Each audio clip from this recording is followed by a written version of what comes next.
Dalam video kali ini, gue mau bahas tentang anime Overlord Season 2 guys. Video ini adalah kelanjutan dari video sebelumnya.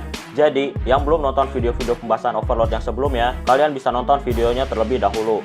Seperti biasa, yang mau gue bahas dalam video kali ini adalah nambahin informasi apa aja yang kurang dalam anime Overlord Season 2. Tentunya dengan sumber Light Novel Volume 5. Dalam video ini, gue mau bahas episode 8 dan episode 9 anime Overlord Season 2.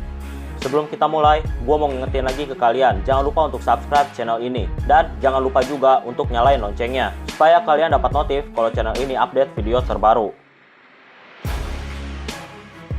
Di adegan ini kalau di novel dijelasin, kalau topeng Evil Eye adalah item magic. Gunanya untuk nyembunyiin suara aslinya. Jadi, pas orang dengar suaranya Evil Eye, mereka nggak bakal bisa tahu usia ataupun emosi di balik suaranya Evil Eye. Yang bisa diketahui orang lain, hanyalah suara seorang perempuan. Orang lain gak bakal tahu apakah itu suara wanita tua atau wanita muda, karena suaranya itu datar dan tanpa emosi. Evil Eye juga di sini kalau di novel bilang sesuatu tentang pemimpin 13 pahlawan. Jadi, kata Evil Eye, awalnya pemimpin 13 pahlawan adalah manusia biasa. Dia tuh lebih lemah daripada anggota lainnya. Tapi pada akhirnya, dia menjadi yang terkuat dengan berjuang terus-menerus. Dan kata Evil Eye, pemimpinnya tuh punya sebuah kekuatan yang membuatnya bisa terus berkembang tanpa batas. Di adegan ini juga, kalau di novel tuh dibahas tentang 8 Raja Tamak. Jadi, 500 tahun yang lalu, 8 Raja Tamak muncul di dunia baru. Konon katanya, mereka tuh sangat tinggi, mirip seekor naga. 8 Raja Tamak menghancurkan banyak negara dan menguasainya. Tapi, pada akhirnya mereka binasa karena ketamakan mereka. Mereka saling membunuh satu sama lain. 8 Raja Tamak ini punya item yang kuat. Salah satunya adalah item Nameless Spellbook atau buku mantra tanpa nama. Jadi, karena buku itulah, orang-orang di dunia baru tuh tahu kalau ada mantra sihir tingkat 10.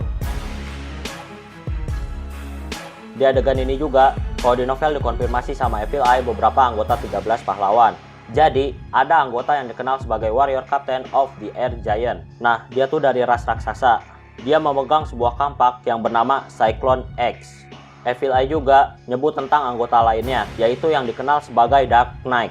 Dark Knight ini punya darah demon, dan Dark Knight memakai 4 pedang kuat. Yang pertama adalah Evil Sword Humilis. Yang kedua ada Demon Sword Kilineiram. Yang ketiga ada Necrotic Sword Kolukudabar. Dan yang terakhir adalah Dead Sword Sufis. Nah, ketua dari Blue Rose ini punya salah satu pedangnya, yaitu Demon Sword Kilineiram, pedang kegelapan terkuat yang terbuat dari energi kegelapan. Oh ya, di adegan ini, si Gargaran ngajakin Climb tidur. Walaupun kelihatannya bercanda, tapi kalau Climb balas candaannya dan bilang iya, maka Gargaran langsung angkat Climb ke kamarnya. Dan Climb pasti nggak bakal bisa lepas dan nggak mungkin bisa kabur. Untungnya, di sini Climb nolak ajakan Gargaran. Kalau Climb bercanda dan bilang iya, maka keperjakaan Climb udah diambil sama Gargaran. Di adegan ini kalau di novel, Sebas cerita ke Climb kalau dia beberapa hari yang lalu nyelamatin Suare. Sebas ceritain semuanya ke Climb. Climb sangat marah karena ada seseorang yang menyalahgunakan aturan larangan perbudakan yang telah dibuat oleh Putri Renner. Perbudakan itu udah dilarang di Kingdom, tapi ternyata ada orang-orang yang nyari celah terhadap hukum yang dibuat dengan bilang yang mereka lakuin bukanlah perbudakan. Sebas juga bilang kalau ada korban lain selain Suare. Climb bilang kalau dia bisa bantu para korban untuk kabur dan minta Putri Renner untuk ngasih perlindungan ke para korban. Oh ya, perlu kalian tahu, sebenarnya Sebas tuh tahu kalau ada 5 orang yang ngikutin dia pas dia keluar rumah. Terus, selama di perjalanan, ternyata yang ngikutin dia nambah 2 orang, yaitu Climb dan Brain. Brain heran kenapa kelima orang itu masih berani ngelawan Sebas. Padahal Sebas ngeluarin aura membunuh yang sangat menakutkan. Sebas bilang kalau aura membunuh yang dia keluarin itu cuma untuk Climb dan Brain. Jadi kelima orang itu nggak ngerasain aura membunuhnya. Sebas tuh sengaja cuma ngeluarin aura itu ke Climb dan Brain. Karena Sebas tuh nggak mau 5 orang yang udah pasti musuhnya jadi ketakutan dan kabur.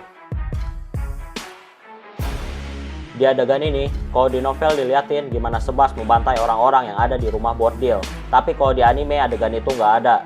Walaupun gak semuanya dibantai sama Sebas, tapi di novel dijelasin kalau Sebas kadang-kadang nggak bisa nahan kekuatannya kalau dia ingat apa yang terjadi sama Suare. Yang jelas, suasana di rumah itu tuh mencekam banget. Sebas dengan mudah membantai manusia di rumah bordil.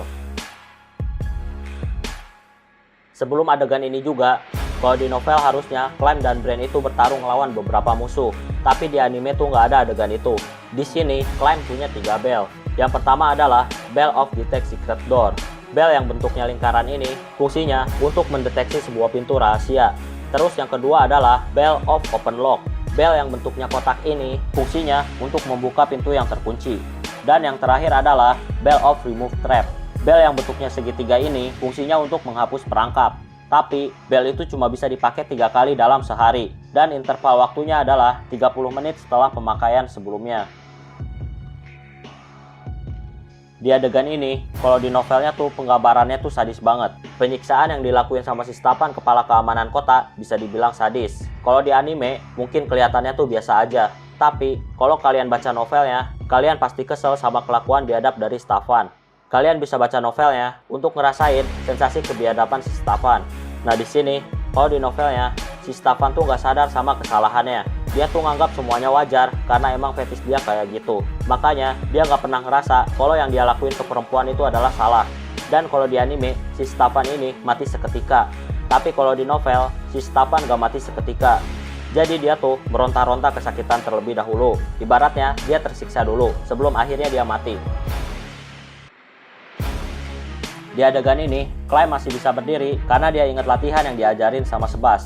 Jadi, karena latihan itulah, Climb jadi lebih gigih dan tekadnya untuk gak mati tuh jauh lebih kuat. Oh ya, di novel juga dijelasin kalau Sebas pakai skill healingnya untuk nyembuhin lukanya Climb. Di adegan ini, setelah adegan Putri Renard ngobrol dengan Climb, di novel ada adegan lain, yaitu ada adegan antara Zero dan anggota Six Arm.